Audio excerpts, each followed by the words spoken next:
Assalamualaikum warahmatullahi wabarakatuh. Sahabat kehidupan, ada sebuah kisah seorang suami yang mandul, tetapi suami ini banyak memiliki anak dari istrinya tersebut. Kok bisa ya? Lalu anak mereka tersebut dari mana? Apakah dari seseorang yang dekat dengan keluarga mereka yang melakukan dengan istri suami ini, sampai sang suami ini tidak mengetahui apa yang terjadi pada keluarganya tersebut? Sebelum lanjut, bagi yang baru bergabung ke channel ini, jangan lupa tekan tombol like, subscribe, dan aktifkan notifikasi loncengnya. Yang sudah subscribe, semoga selalu dalam lindungan Allah Subhanahu wa Ta'ala. Amin ya Rabbal 'Alamin. Pada suatu waktu, siang dan malam, ia menyusahkan istrinya. Ditambah lagi, aktivitas di pagi hari yang melelahkan setelah anak-anaknya banyak. Ia terpaksa bekerja pada perusahaan taksi untuk menambah pemasukannya. Pada suatu hari, ia sangat lelah di dalam taksi yang ia bawa.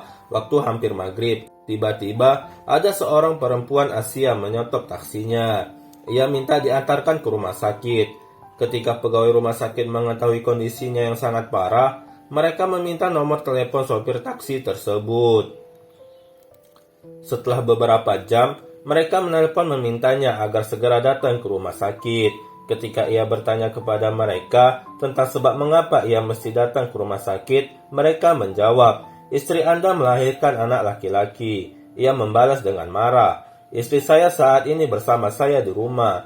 Saya tidak punya istri lain."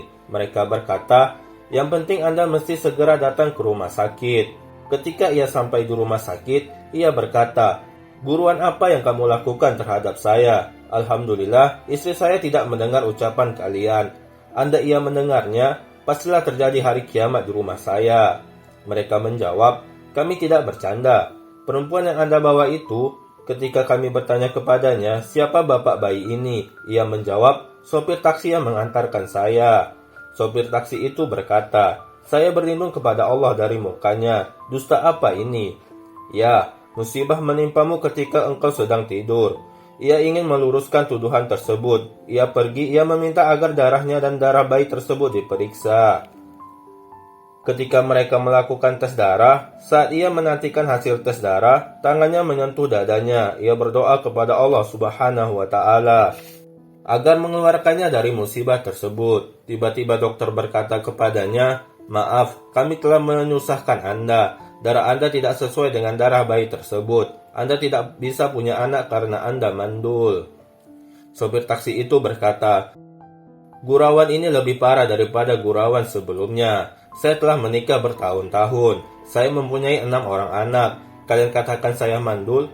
Periksa sekali lagi." Ia memaksa mereka melakukannya. Mereka kembali mengulangi tes darah. Dokter menyatakan bahwa hasil tes pertama benar. Dokter berkata, "Bukankah telah saya katakan bahwa Anda mandul tidak bisa punya anak?" Supir taksi itu keluar dari satu musibah, berpindah kepada musibah lain. Ketika dilakukan semacam investigasi, ternyata saudaranya berhubungan intim dengan istrinya selama bertahun-tahun. Ia percaya kepada saudaranya dalam hal harta dan keluarganya. Mereka berdua mengakui perbuatan dosa yang telah mereka lakukan. Perempuan Asia itulah menjadi pemicu terbongkarnya aib ini. 3 orang itu, sopir taksi, istrinya, dan saudaranya tidak bisa menyimpang dari ketentuan Allah. Maha benar Allah yang telah berfirman, "Dan janganlah sekali-kali kamu Muhammad mengira bahwa Allah lalai dari apa yang diperbuat oleh orang-orang yang zalim." Al-Quran, Surah Ibrahim ayat 42. Iman adalah jawaban dari semua polemik kasus di sana. Jika iman istri tersebut taat kepada Allah, hal tersebut tidak mungkin terjadi karena takutnya kepada Allah Subhanahu wa Ta'ala. Semoga video ini menjadi pembelajaran buat kita semua. Jangan lupa share ke teman-teman kalian. Jangan lupa komen dan sampai jumpa. Wassalamualaikum warahmatullahi wabarakatuh.